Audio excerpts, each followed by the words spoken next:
Je vais vous le donner. Vous dites cette parole, c'est « Oh, si mon peuple m'écoutait. » Le peuple de Dieu n'écoute pas Dieu. Oh, si mon peuple m'écoutait. Seigneur, merci pour ta merveilleuse parole. Merci pour ton admirable parole. Merci pour le bien que tu nous fais au travers de cela. Seigneur, je ne suis rien, je n'ai rien, je ne vaux rien. Mais je me laisse guider par toi. Prends mon corps, prends ma bouche, prends mes mains, prends mes pieds. Fais-en l'usage que tu trouves utile en ce jour. Et que cela soit pour ton peuple une bénédiction. Au nom de Christ Jésus. Amen. Amen. Oh, si mon peuple m'écoutait. Wow. Quelle exclamation. En même temps, c'est aussi un cri de détresse de la part de Dieu. Si mon peuple m'écoutait. Ça répond, ça fait écho à un passage biblique qui dit mon peuple est détruit parce qu'il lui manque quoi? La connaissance. Vous voyez? Le peuple est détruit parce qu'il lui manque quelque chose. Et puis là, il dit, oh, si mon peuple m'écoutait. Ça veut dire que le peuple de Dieu est réfractaire à la parole de Dieu. Que veut dire réfractaire? Ça veut dire que le peuple de Dieu ne veut pas écouter la parole de Dieu. Le peuple de Dieu ferme ses oreilles quand la parole de Dieu vient. C'est que le peuple attend, c'est la bénédiction. Non, que Dieu nous bénisse. Qu'on nous impose les mains, qu'on nous impose les pieds, qu'on nous impose le ventre, qu'on nous impose les fesses. Voilà, là, on sait que Dieu nous a bénis. Est-ce que ton corps c'est un aéroport?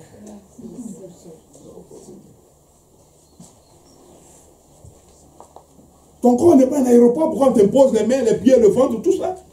Comme là, il y a des gens qui ont onction dans le ventre. Il vient pour tuer, et puis il te pousse et il dit non, tu es béni. C'est quelle onction ça? Mais parce que le peuple de Dieu ne dit pas la parole de Dieu.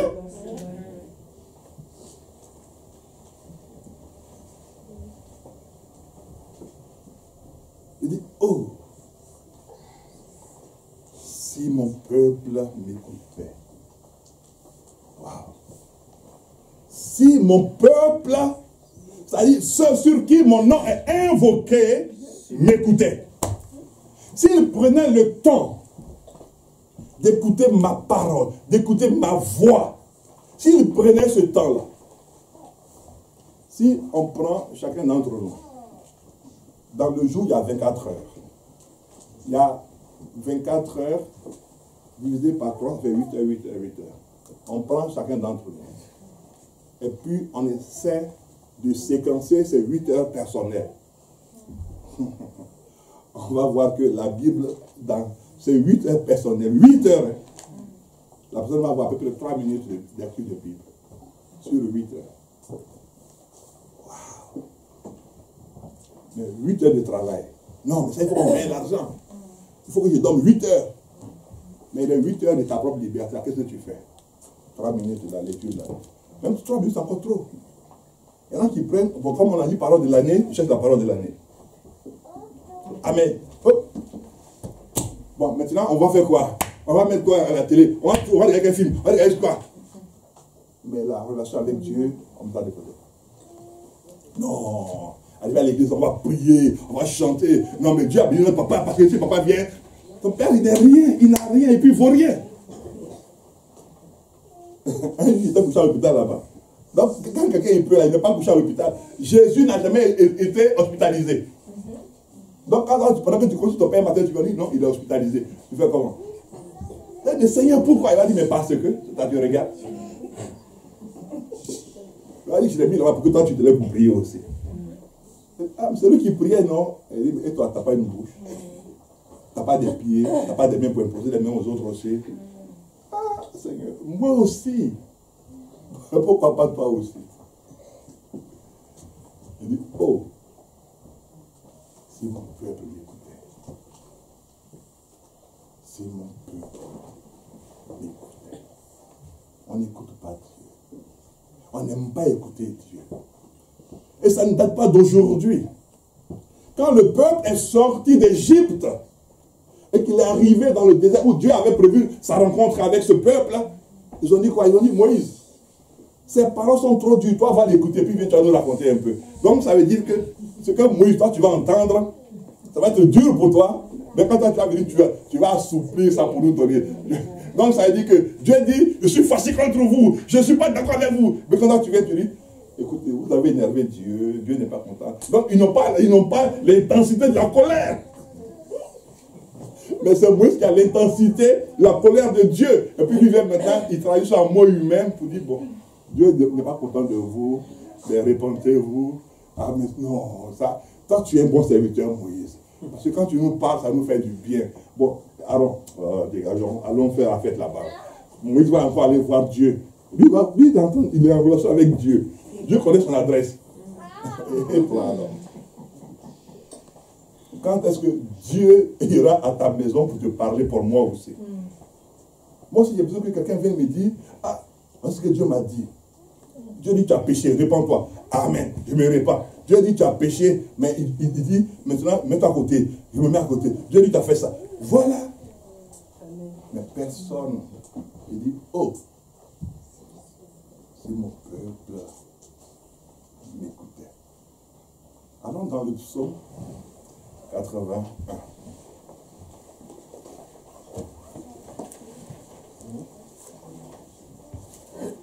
Vraiment. Un cri de détresse. Un cri de détresse. De la part du Dieu des cieux.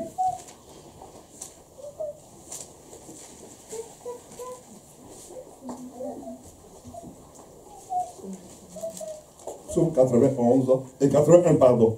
81 à partir du verset 14.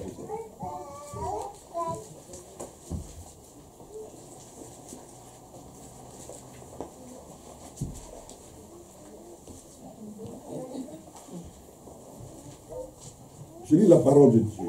Oh, si mon peuple m'écoutait, si Israël marchait dans mes voies, en un instant, je confondrai leurs ennemis.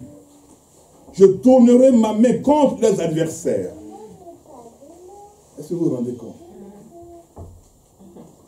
Donc, ce qui veut dire que si tes adversaires sont persistants, si dans ta vie les choses perdurent, les choses durent longtemps, c'est que tu as un problème avec Dieu.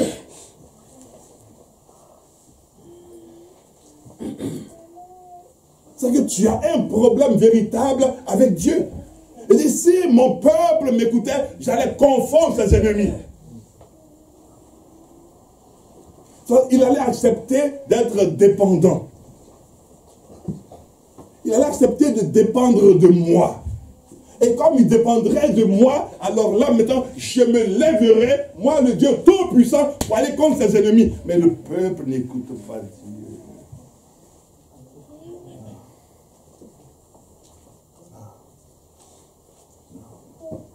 Il dit, si mon peuple m'écoutait, les ennemis de mon peuple seraient confondus, ils seraient dans la confusion. Si mon peuple m'écoutait. Ça veut dire que ceux qui oppressent, qui agressent, qui perturbent, qui dérangent ta vie, auraient des problèmes avec Dieu. Si tu écoutais. Mais tu n'écoutes pas. Tu fais comme toi tu veux. Tu fais comme toi tu veux. Parce que tu dis, tu es majeur, tu es adulte, tu prends tes propres décisions. Mais je vais vous amener à une compréhension rapide de quelque chose. 30 secondes, je vous ouvre une parenthèse. Regardez bien. La Bible dit dans Genèse 17, verset 1er, lorsque Abraham fut âgé de quel âge? 99 ans. Donc ça veut dire qu'Abraham en ce temps était le plus vieux dans sa contrée à lui. Et il y a un qui vient lui parler, il s'appelle comment? Éternel. Celui qui n'a pas d'âge. Donc il vient parler à celui qui est le plus vieux de leur village, Abraham. Et puis il vient lui dire maintenant, marche devant ma face et puis sois intègre. Ah! Donc depuis 75 ans, il marche, il n'est pas encore intègre.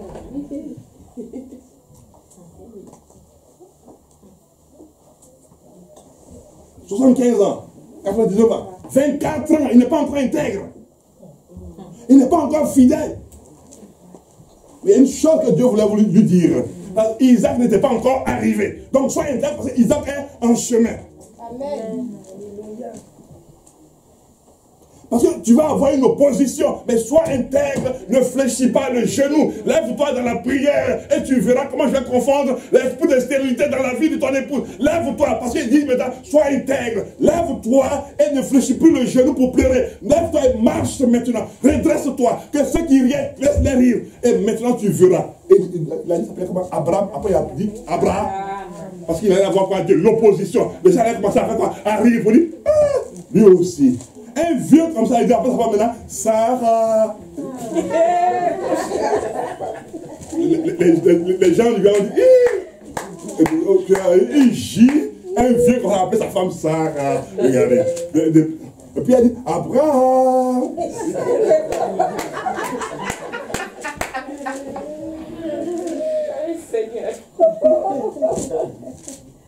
Il dit, mais si mon peuple m'écoutait, c'est ce que j'allais faire.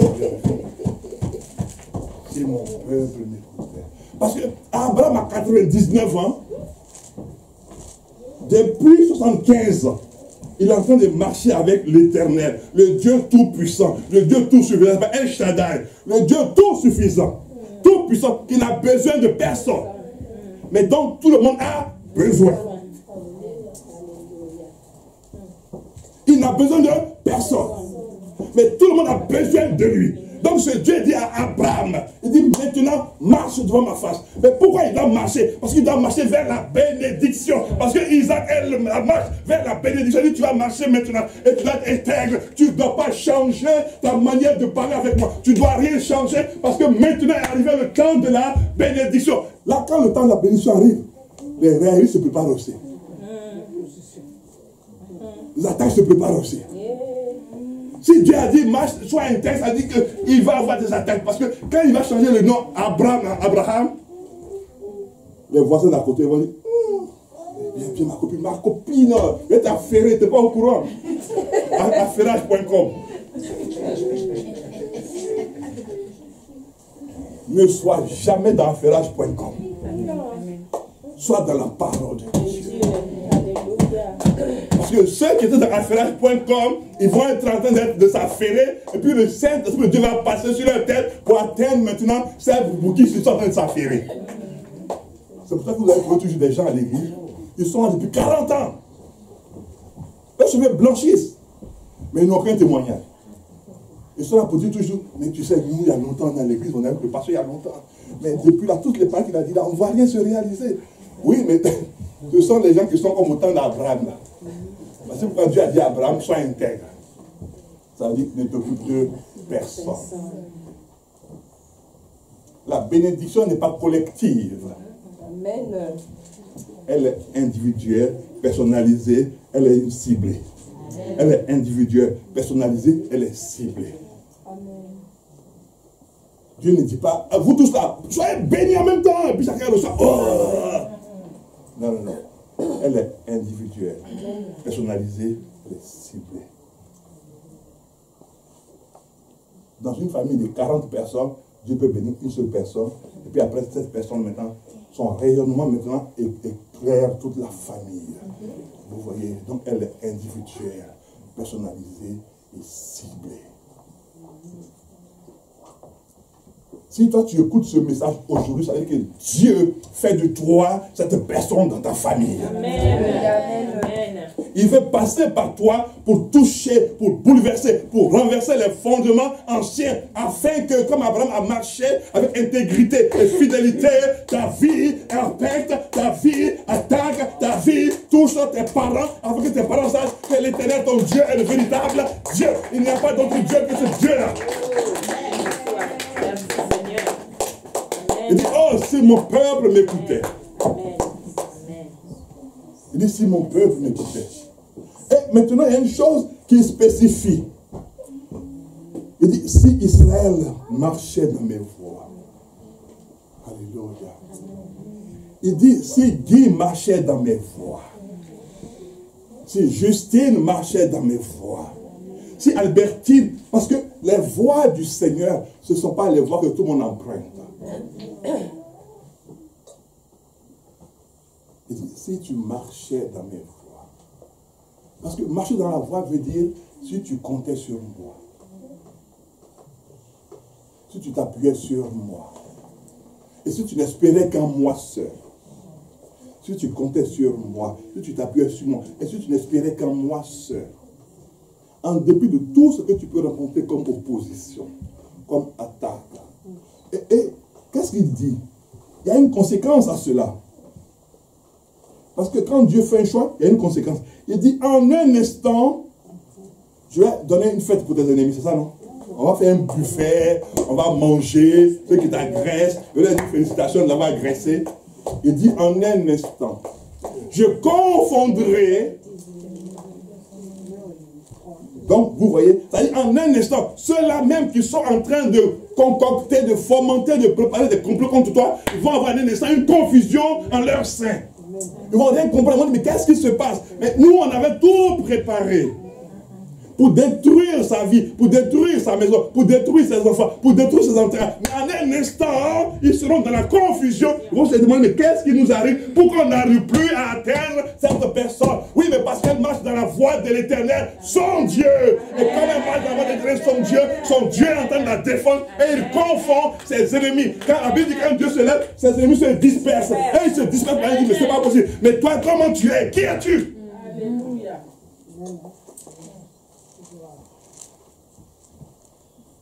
Qui es-tu? On fait tout contre toi, mais ça ne marche pas. Mais parce que je ne marche pas sur la même voie que vous. Ils vont dire, mais quelle voie? On est sur la même route, non? Oui, on est sur la même route, mais on n'est pas sur la même voie. Vous voyez la différence? On est sur la même route, mais on n'est pas sur la même. Parce que moi, je suis sur la voie du Seigneur. Donc, sur ma route qui est là, je suis sur la voie du Seigneur. Donc, toi, tu es sur la route, mais toi, tu n'es pas dans la voie du Seigneur. Donc, pendant qu'on est sur la même route et que tu m'agresses, moi qui suis dans la voie du Seigneur, le Seigneur, il confond toi qui es à côté de moi. Et moi, je marche avec assurance. Il dit, oh, si mon peuple m'écoutait. Quand il y a un problème d'argent, on panique en même temps. On va faire comment? On va faire comment pour payer ça? On fait comment pour faire ça? On fait comment pour faire ça? Je vous ai dit ici, un jour, je n'avais pas l'argent pour payer le loyer. Je n'avais pas d'argent. Parce que tout ce que je reçois, c'est ce que l'église me permet d'avoir. Donc, je suis allé voir la dame qui est à l'office là. Et, bonjour madame. Elle dit bonjour monsieur, avec un joli sourire.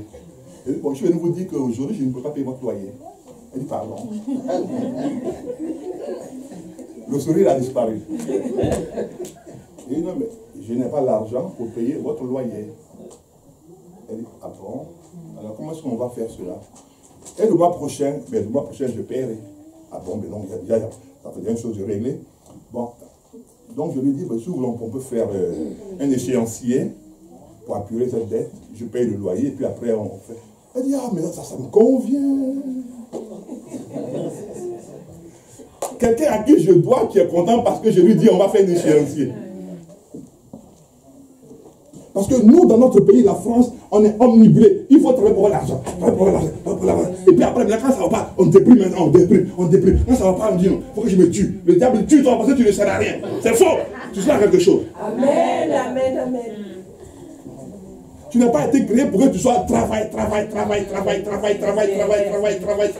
puis après, quand il n'y a plus de travail, tu dis, mais moi, je suis inutile là. Je ne sais pas. C'est faux. Tu sers à quelque chose. Amen. Tu sers à quelque chose. Tu es important pour Dieu. Amen. Tu es important pour Dieu. Parce que tu es pour Dieu. Tu es sa ressemblance sur la terre. Et tu es la personne que Dieu veut utiliser aussi pour bénir d'autres personnes. Donc ce n'est pas seulement le travail qui va être pour toi une source de réconfort ou de joie. Le travail n'est même pas une sécurité.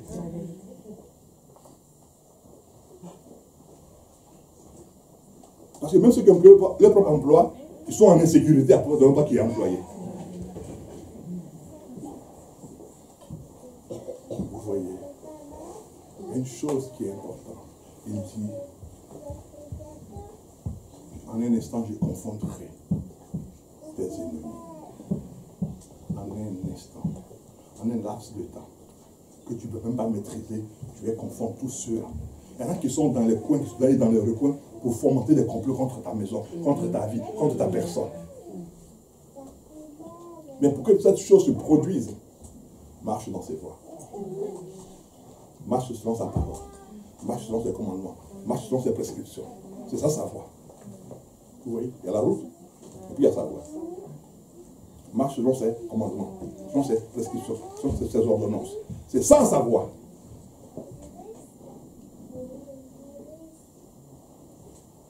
C'est cela sa voie.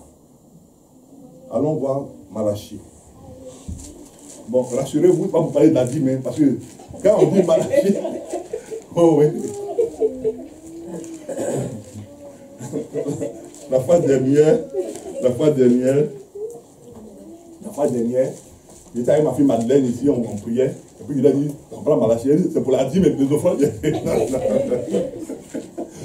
Malachie, c'est pas que la dîme.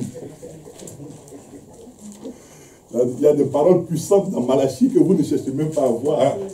C'est-à-dire beaucoup de chrétiens font Malachie pour ne même pas savoir, pour ne même pas entendre parler de la dîme et des offrandes. Non, non, non. Et ils cherchent des autres là, où il y a la bénédiction. Non, vous allez voir que dans Malachie, il y a des choses merveilleuses. Comme on dit, il y a des pépites dans Malachie. Malachie, chapitre 1, le verset 6.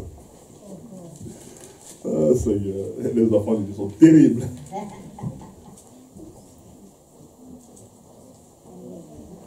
Alléluia. Amen.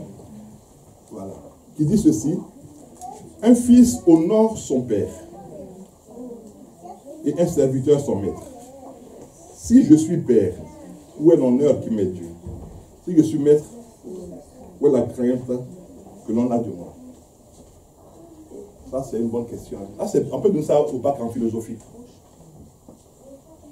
Beaucoup vont passer à côté.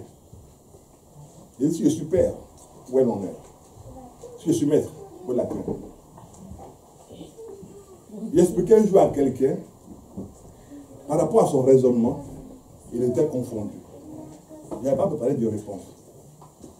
Il dit que lui, il est anarchiste. Il n'a ni maître, ni Dieu. J'ai dit, mais c'est bien. Je lui ai posé une seule question. Cette pensée, elle vient de toi ou elle vient de quelqu'un d'autre? Parce que si elle vient de quelqu'un d'autre, c'est que toi, il est ton Dieu. C'est pas vrai. Elle est belle, oui. Et il est ton maître. Parce que toi, tu véhicules sa pensée. Non, attendez. Je ne veux pas quelqu'un qui... Non. Mais il n'en revenait pas. Il dit, mais j'ai jamais vu la chose comme ça. Et tu dis, tu n'as ni maître ni Dieu. Cette pensée, elle vient de toi? Non. On a dit les anarchistes n'ont ni maître ni Dieu. Il dit, bon, celui qui a dit, le premier qui est anarchiste, c'est lui maintenant qui vous gouverne, nous tous. Parce que cette pensée lui a été susurrée par Satan, qui devient en même temps son Dieu et son maître. Et puis maintenant, vous devenez ses fidèles. Non, mais il est parti perturbé. Il n'en revenait pas. Parce que là, il voyait qu'il avait maintenant un maître, et puis il avait un Dieu. Parce qu'il a dit, il n'a ni maître ni Dieu. Mais la pensée vient de quelqu'un. Mais ce quelqu'un-là, il est ton maître et ton Dieu.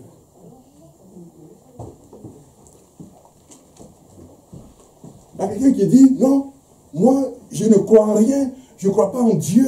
Je dis, oui, mais il ne faut pas dire que tu ne crois en rien. Le fait que tu dis que tu ne crois pas, ça veut dire que le mot croire existe. Bon, si tu ne crois pas en Dieu, mais tu crois en quelque chose. Et mais tu crois en quoi? Rien. Le rien, c'est ton Dieu.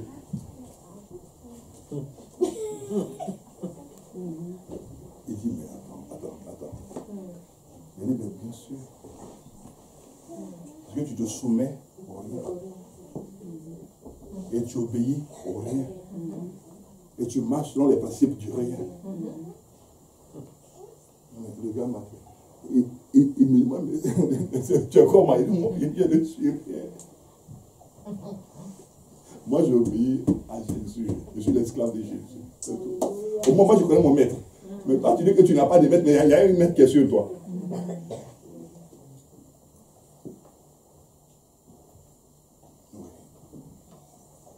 Il dit, si je suis père, où est l'honneur? Mais si je suis maître, où est la crainte? Nous tous, on aime Dieu. Mais comment est-ce qu'on honore Dieu? Pose-toi la question. Comment est-ce qu'on écoute la parole de Dieu? Comment est-ce qu'on la reçoit? Comment est-ce qu'on vit la parole de Dieu hors de l'église? Comment est-ce que on peut aller dans ton quartier? Vous savez, les meilleurs commentateurs de la maison, vous savez c'est qui? Les enfants. Tu prends un enfant et puis tu lui dis, ah, ça va? Tu veux un bonbon? Il dit oui. Mais dis-moi, ta maman est pris? Tiens, maman est pris. Pas écrit toujours sur nous aussi.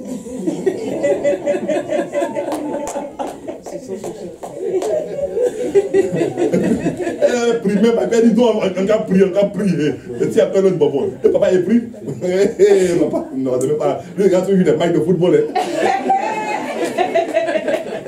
Quand il y a la prière, il y a un match de football. Papa il dit, hey, dépêchez-vous là. Bon, allez dans la chambre là-bas, et puis moi je vais mon match de football.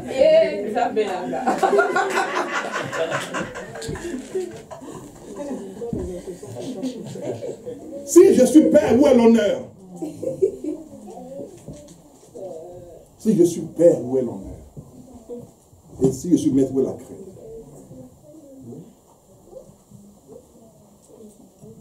On a peur qu'on nous retire un jour de salaire sur notre... Oui, un jour sur notre salaire. Oui, non, il faut que je sois au travail. Il faut que je sois pile à l'heure.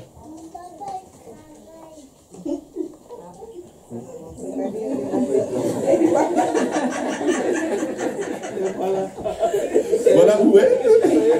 Ça balance facilement. Je n'ai pas encore donné le bonbon et puis après ça a balancé.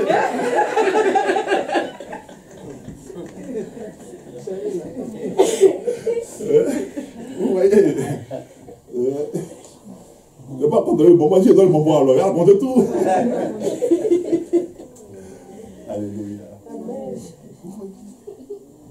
Parce que qu'est-ce qui fait défaut même à notre propre vie en tant que chrétien? C'est l'honneur qu'on ne donne pas à Dieu. On n'honore même pas Dieu.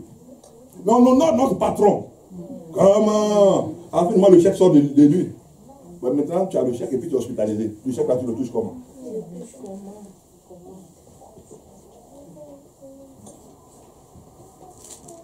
Tu as le chèque, mais tu as l'hôpital. Bon, tu as le chèque, tu es en train de faire le fier et puis on te vole ton chèque. Après, tu as venir, ouais, prions parce qu'on m'a volé mon chèque. Je voulais donner, là, ça, quand il vient, comme ça, non, je voulais donner ma dîme. Là, j'avais résolu dans mon cœur de donner ma dîme aujourd'hui. Et puis le chèque qu'on m'a donné, on a volé ça. Donc, il faut qu'on prie. Si je retrouve mon chèque, je vais donner ma dîme.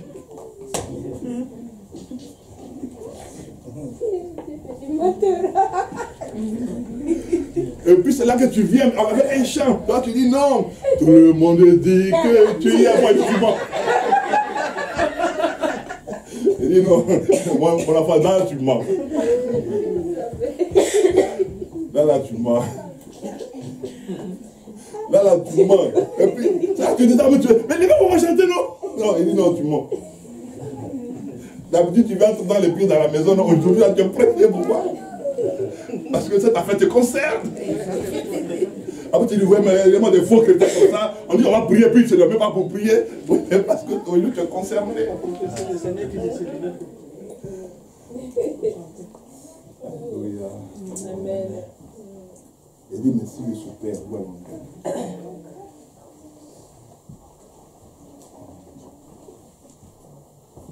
Vous savez, une maison dans laquelle on n'honore pas les parents, les enfants ils tournent toujours très mal. Si c'est la loi des hommes qui régit ta maison, ton couple va tourner mal et tes enfants vont tourner mal. Parce que quand on parle maintenant chez nous en France, on dit tu n'as pas le droit, tu n'as pas le droit. Mais avant le droit, il y a Dieu. Après le droit, il y a Dieu. Avant le droit, il y a Dieu. Après le droit, il y a Dieu.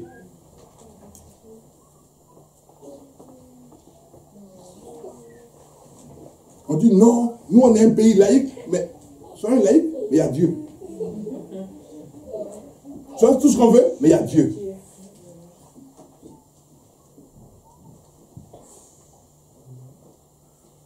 Ce pays ne serait pas ce qu'il est devenu s'il n'y avait pas Dieu dans ce pays.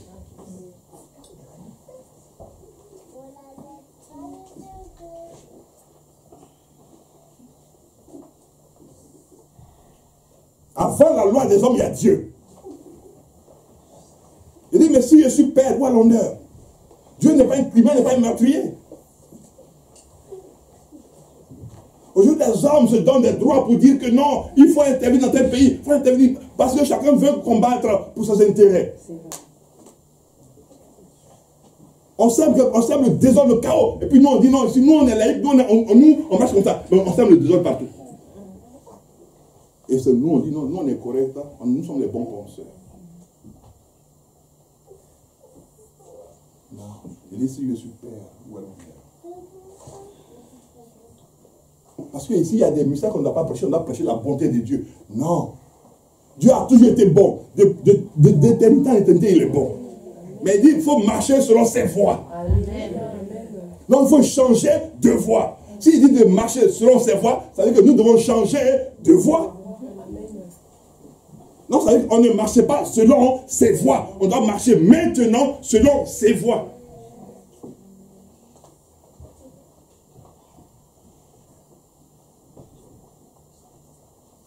Non, non, parce qu'il y a la loi qui dit ça. Mais attends.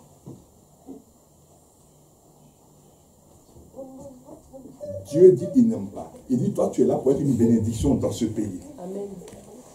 Donc, sois la bénédiction. Parce que si tu es une bénédiction, la loi des hommes ne pourra rien contre toi. Parce que la loi des hommes se soumet à la loi de Dieu. Parce que tu es déjà une bénédiction. Amen. Tu ne tueras pas, tu ne voleras pas. Donc, tu es déjà quoi? Le sud de la loi des hommes. Il a dit, tu ne convoiteras pas la femme d'autrui. Maintenant, les gens ils ont légalisé le fait qu'un enfant né hors mariage, maintenant il devient héritier aussi. Où est la loi des hommes, comment elle change? Avant, ils disaient que non, c'était un enfant né hors mariage. Après, eux-mêmes qui ont fait la loi, ils ont dit non, à partir de maintenant, les enfants nés hors mariage vont être intégrés dans l'héritage, dans tout. Où est comment la loi des hommes change? Et c'est cette loi-là qu'on dit, non, il faut qu'on la suive scrupuleusement. Où est comment elle change? Un matin, ils vont nous dire que non, maintenant, la maîtresse même devient aussi une femme légitime. Oui, s'ils ont fait rentrer l'enfant illégitime dans le couple, un matin, ils vont nous sortir une loi là-bas, on dit que la maîtresse aussi devient une femme légitime. Mais oui, attendez, vous ne suivez même pas les lois. L'enfant qui est né hors mariage maintenant, il a le même droit que l'enfant qui est né dans le mariage. Asseyez-vous bien, ne priez pas, hein, asseyez-vous. Un matin, ils vont dire que maintenant, si un homme a une femme dehors là-bas, elle aussi est considérée comme sa femme. Et puis un matin, ton mari, il vient, il dit, mais tu étais où, chérie?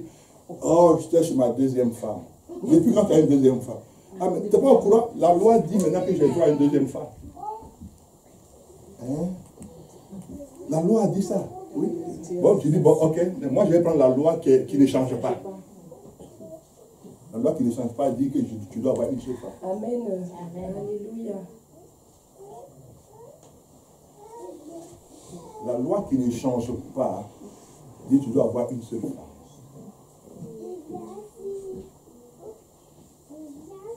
Il dit, mais si je suis père, où est l'honneur? Comment est-ce qu'on honore Dieu? Quel honneur on accorde à Dieu? Quelle place accordons-nous à Dieu? Quelle valeur donnons-nous à Dieu? C'est ça l'honneur. La place et la valeur qu'on donne à Dieu. Quelle est la valeur que Dieu a pour toi dans ta vie? Est-ce que quelqu'un peut te regarder pour dire, non, je vois que toi, tu es vraiment un enfant de Dieu, donc je veux marcher avec toi. Parce que si on n'arrive pas à dire ça de toi, c'est que tu n'as pas redonné la valeur à Dieu. Tu n'as pas redonné la place à Dieu. Même dans ta famille, on ne sait même pas que tu vas à l'église. Quand tu viens, tu vas à l'église, quand tu viens, on parle à toi, tu te tais.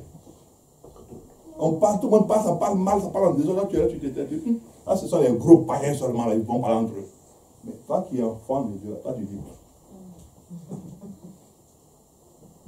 Non, non, moi c'est ma famille, mais ça c'est la chair. Hein. Moi maintenant je suis dans la famille de Dieu, je suis un enfant spirituel. Je ne suis plus avec cette famille-là. Non, non, non. Dieu nous a tous fait naître dans une famille de chair. Et nous devons être des témoins dans cette famille-là. Toi, quel est ton témoignage? Quel est ton témoignage? Si on demande à tes frères et à tes soeurs, qu'est-ce que toi tu as apporté? Comme on dit en économie, quelle est la plus-value que toi tu as mis dans la famille? Qu'est-ce que ta présence fait dans cette famille? Quand on te regarde, qu'est-ce qu'on peut dire? On dit, mais oui, cette personne est arrivée, donc on va avoir une solution. Est-ce qu'on dit cela de toi? Mais quand tu viens, on dit, voilà, celle-là, la prieuse est encore venue, elle va déranger les gens, et puis elle va même pas donner d'argent, hein, elle va parler, puis après elle va partir.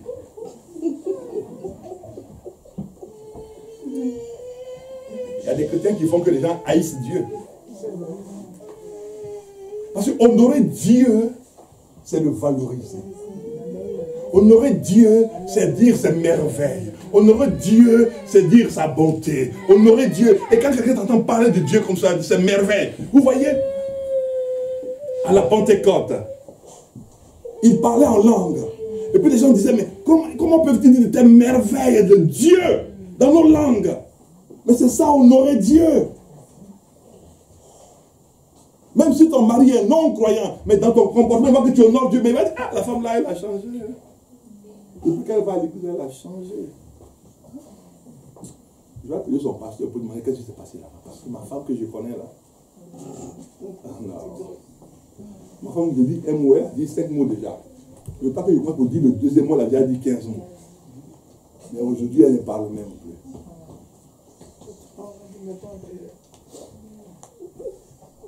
Ou bien le mari qui démarrait au quart du tout, quand il devait faire, ah, il a commencé à parler mal à sa femme.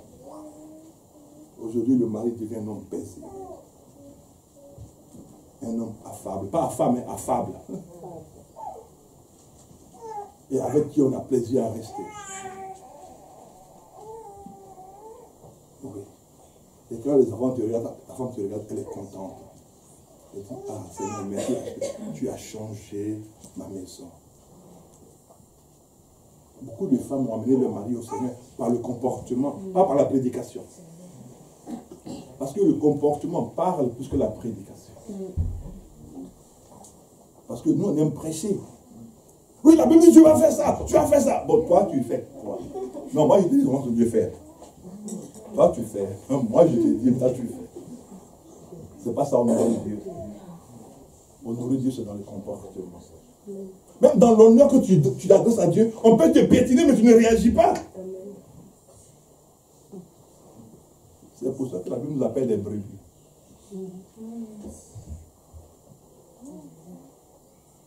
Les boucs, ils donnent des coups de tête. Oui, les boucs, ils donnent des coups de tête. Donc, il y a des chrétiens boucs. Ah non, mais tu lui as parlé, il t'attend à sortir du culte. Il va te donner ta réponse. Parce que durant tout le culte, il a gardé la réponse, hein, et puis ça, il l'a. Lui, tu regardes, il dit rien. Il garde la réponse, À la sortie, il dit, tu te prends même pour qui, toi, hein? Et de tout ce qu'on a dit dans le mystère, c'est pas son problème, hein? Mais il faut que lui règle son compte. Et puis après, il faut que après il va venir prier. Alléluia, il va pour ça parler.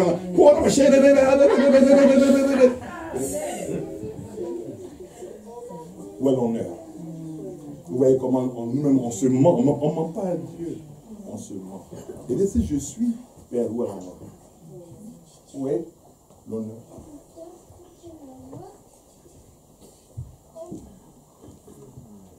Moi, je n'ai pas voulu fumer dans ma vie pour ne pas que ma mère apprenne que je fumais. Je n'ai pas voulu boire dans ma vie pour ne pas que ma mère apprenne que son fils boit. J'avais eu toutes les opportunités pour boire. Mais je dis non. Je ne veux pas que ma mère apprenne un jour que son fils est un ivrogne. Ou que son fils fume de la cigarette. Non. Parce que je les aimais trop. J'aimais trop ma mère.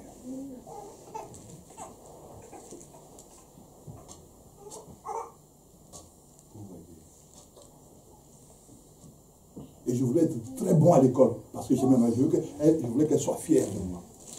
Où est l'honneur? Si tu dis que tu aimes Dieu, où est l'honneur que tu lui donnes? Quand quelqu'un vient parler sur des choses pour nous voyer, ouais, c'est encore ça. Mais quand tu as un problème, tu dis, non, on va prier le passé, on va prier. Mais il faut qu'on prie dans le lieu où on doit payer là.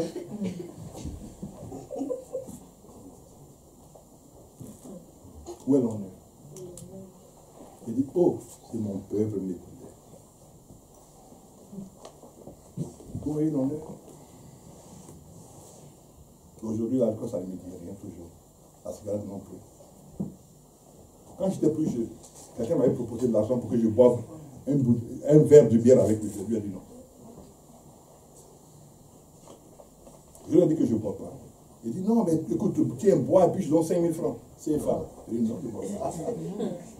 Attends, moi je veux pas à cause de l'argent.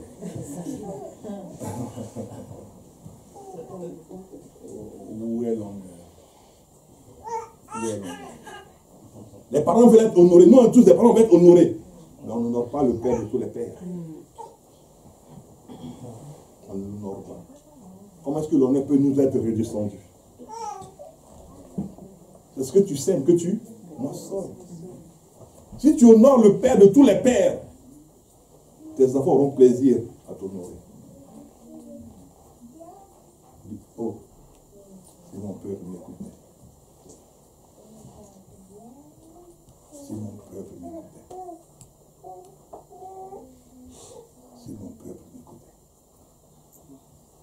Si mon peuple m'écoutait. Si mon peuple m'écoutait. On reste dans Malachie toujours. On va aller au verset 2, au verset 3. Il dit, je vous ai aimé, dit l'Éternel. Et vous dites, en quoi nous as-tu aimés? Ésaü n'est-il pas frère de Jacob, dit l'Éternel. Cependant, j'ai aimé Jacob. Et j'ai eu la haine pour Ésaü. J'ai fait de ces montagnes une solitude.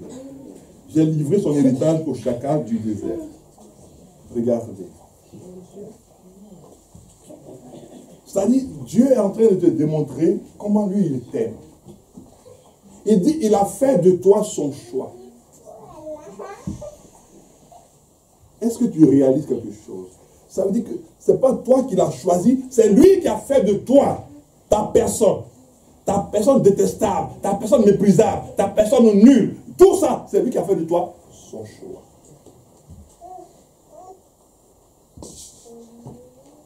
Regardez ce qu'on a dit des apôtres de Jésus. On dit, mais ce sont des sauvages, ils n'ont aucune éducation.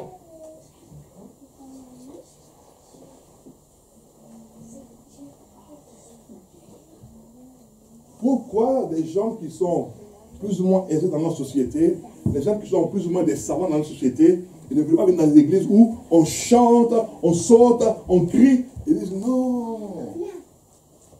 Moi, je ne peux pas être encore brillant comme cela. Et nous, il nous faut une église où quand on se respecte. Mais oui, parce qu'on ne doit pas être transpiré. On doit aller.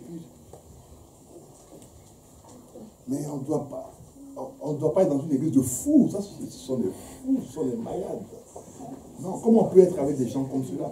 Mais la Bible dit la prédication de la croix est une folie. Ceux qui combattaient les gens qui étaient fous de Jésus, il est devenu quoi lui-même après? Il est devenu fou. Au point où le roi ne peut pas lui dire, mais toi, Saul, ton grand savoir te fait déraisonner, tu deviens fou. Il dit, non, non, non, non, c'est Jésus.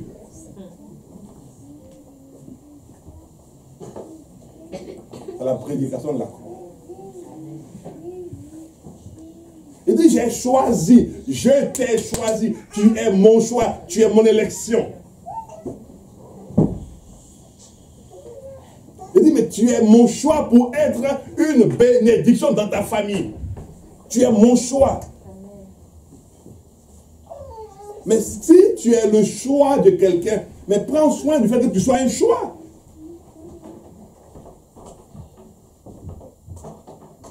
Mais ce n'est pas un choix éphémère. Nous, on a élu un président pour 5 ans.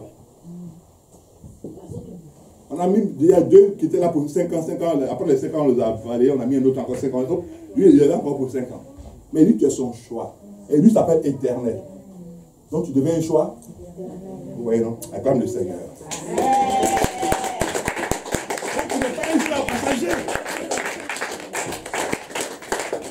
Tu n'es pas un choix passager. Tu es le choix de l'Éternel des armées. Il dit, j'ai mis Ésaü de côté. Celui-là qui avait le droit d'aînesse, je l'ai mis de côté. Celui-là, ça veut dire que celui-là qui pouvait prétendre à quelque chose, je l'ai mis de côté. Et j'ai fait de toi mon choix. Celui-là qui avait le plus grand diplôme dans ta famille, je l'ai mis de côté. J'ai fait de toi mon choix. Celui-là qui avait la plus grosse fortune de votre famille, je l'ai mis de côté. J'ai fait de toi mon choix. Celui qui avait la plus belle maison de votre famille, je l'ai mis de côté. J'ai fait de toi mon choix. Celui qui avait la plus belle voiture de votre famille, je l'ai mis de côté. J'ai fait de toi mon choix. Celui qui avait le plus bon travail dans votre famille, je l'ai mis de côté. J'ai fait de toi mon choix. Et j'ai pris aussi celui qui était le plus pauvre. Il dit, comme il est pauvre, je vais l'aimer. Je l'ai mis aussi de côté, mais j'ai fait de toi mon choix. Parce que souvent, les gens disent à tort que Dieu n'aime pas les riches, il n'aime pas... Non, Dieu aime l'homme qu'il a créé. Amen. Que tu sois savant, il t'aime. Que tu sois ignorant, il t'aime. Que tu sois riche, il t'aime. Que tu sois pauvre, il t'aime. Et c'est à tort qu'on dise que non, Dieu n'aime pas les gens qui sont savants. C'est faux. C'est un faux enseignement. On dit que Dieu n'aime pas les riches, c'est un faux enseignement aussi. C'est lui qui a enrichi. Maintenant, si toi tu allais t'enrichir de manière un peu tordue, là tu gères ça avec Dieu. Parce que Dieu ne déteste pas les riches pour aimer plus les pauvres. Et il n'aime pas plus les pauvres pour détester les riches. C'est faux. C'est un faux enseignement. Parce que la Bible dit, c'est la bénédiction de l'Éternel qui fait quoi? Voilà. Donc, attends que Dieu te bénisse et t'enrichira. Mais ne cours pas après la richesse. Ce qui veut dire que ce n'est pas la richesse qui est une bénédiction, mais c'est la bénédiction de l'Éternel qui enrichit, qui devient pour toi la richesse. Parce que la bonne santé, c'est une bonne richesse. C'est une grande richesse. La bonne santé, c'est une grande richesse. Parce que tu peux être milliardaire et puis tu es toujours tout dans l'hôpital, tu fais des dialyses, tu n'as même pas envie d'être riche, tu as envie d'être seulement en bonne santé. Tu dis non, je préfère être en bonne santé, puis quelqu'un prend les milliards, là, moi je vais avoir la bonne santé. Il dit, j'ai choisi Jacques. Tu vas mettre ton nom à la place de cela après. Quand tu vas rentrer chez toi, ce message, chacun va le prendre pour le méditer chez lui. Il n'est pas dit, va prendre ton mari et tu dis, viens, on va le lire, parce que le pasteur a dit, on va le lire. Non, toi-même tu prends la chose et puis toi-même tu lis pour toi. Parce que vous avez fatigué vos maris. Après, ça tombe sur le pasteur. On dit, ouais, le pasteur a encore dit quoi là-bas aujourd'hui? Non, ce n'est pas le pasteur, c'est toi-même. Tu prends la chose, tu rentres dans ta chambre. Et puis tu dis, tu m'as choisi.